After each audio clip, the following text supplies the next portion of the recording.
চলে এলাম আর একটা বিয়ের মেনু ব্লগ নিয়ে। তো এটা ছিল আমার একটা দিদির বিয়ে। তো প্রথমে আমি এসেছিলাম কফি কাউন্টারে, কফি খেয়ে তারপরে ছিলাম মেন কোর্সে।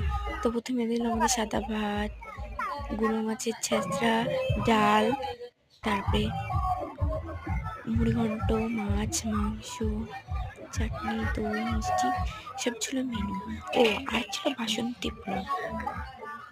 ও হো ভুলে গেলাম, বেগুনিও ছিল। তারপরে আমরা খাওয়া দাওয়া কমপ্লিট করে চলে গেলাম একটু বক্স দেখতে, মানে একটু লাইটিং দেখতে গেছিলাম। বিয়ে তো দেখা হয়নি, কারণ আমরা বাড়ি চলে এসেছিলাম পিসি বাড়িতে, মানে আমার পিসি বাড়িতেই বিয়েটা হয়েছিল, তো ওখানে গেছিলাম। তো তারপরে খাওয়া দাওয়া কমপ্লিট করেছিলাম।